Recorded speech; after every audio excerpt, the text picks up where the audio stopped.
সালের জুলাই গণ অভ্যুত্থান ১৫ বছরের ফ্যাসিবাদের বিরুদ্ধে সেই রক্তক্ষয়ী দিনগুলোতে বাংলা রাজপথ প্রকম্পিত হয়েছিল যে শব্দটিতে, তা হল ইনকিলাব। সেই বিপ্লবের চেতনাকে ধারণ করে দেশ গঠনের লক্ষ্যে তরুণরা গড়ে তোলে ইনকিলাব মঞ্চ।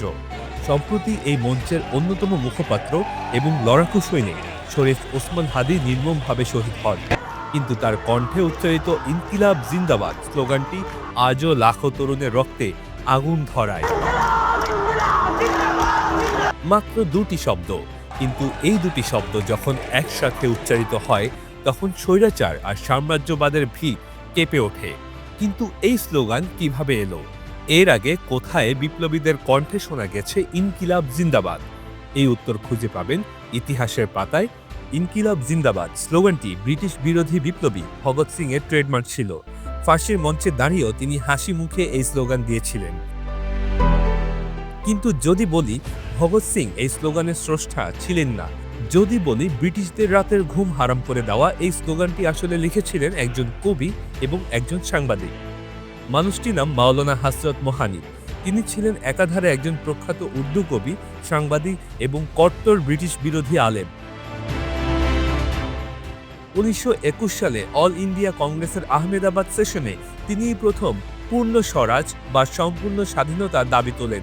আর ঠিক সেই সময় সাধারণ মানুষের মনে প্রতিবাদের আগুন জ্বালিয়ে দেওয়ার জন্য তার কলম থেকে জন্ম নেয় এই অমর স্লোগান ইনকিলাব জিন্দাবাদ।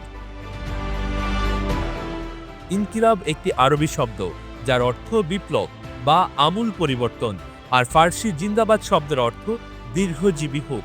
অর্থাৎ এই স্লোগানের অর্থ দাঁড়ায় বিপ্লব দীর্ঘজীবী হোক। ১৯২৯ সালের ৮ এপ্রিল দিল্লির সেন্ট্রাল অ্যাসেম্বলিতে বোমা ফাটানোর পর ভগৎ সিং এবং বটুকেশ্বর দত্ত ধোঁয়ার ভেতর থেকে বুক চিতিয়ে প্রথম এই স্লোগানটি দিয়েছিলেন। কিন্তু এত রাজনৈতিক স্লোগান থাকতে ভগৎ সিং বা সুভাষচন্দ্র বসুর মতো নেতারা কেন একজন মুসলিম কবির লেখা এই স্লোগানটিকেই বেছে নিলেন? কারণ এই স্লোগানের মধ্যে কোনো নির্দিষ্ট ধর্ম, জাত বা গোত্রের গন্ধ নামমাত্র ছিল না। সে সময় বন্দে মাতরম বা আল্লাহু আকবার এর বাইরে গিয়ে হিন্দু, মুসলিম, শিখ সবাইকে এক কাতারে আনার জন্য ইনকিলাব জিন্দাবাদ ছিল এক নিখুঁত সেতুবন্ধন। এটি শুধু ক্ষমতার হাত বদলই নয়, বরং কৃষক, শ্রমিক এবং সাধারণ মানুষের অর্থনৈতিক ও সামাজিক মুক্তির কথা বলতো। ব্রিটিশরা হয়তো ভেবেছিল ফাঁসির দড়ি আর জেলের অন্ধ প্রকোষ্ঠ দিয়ে এই স্লোগানকে দমিয়ে দেওয়া যাবে, কিন্তু তারা বুঝতে পারেনি যে মানুষকে মারা যায়, কিন্তু একটা আইডিয়াকে কখনোই মারা যায় না।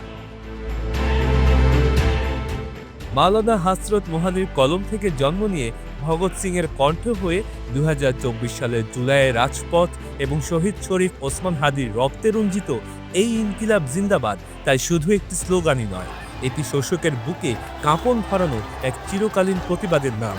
পরবর্তী পর্বে আবারও দেখা হবে। ততদিন আল্লাহর অশেষ রহমতে ভালো থাকুন, সুস্থ থাকুন, বায়োস্কোপের সাথেই থাকুন। আল্লাহ হাফেজ।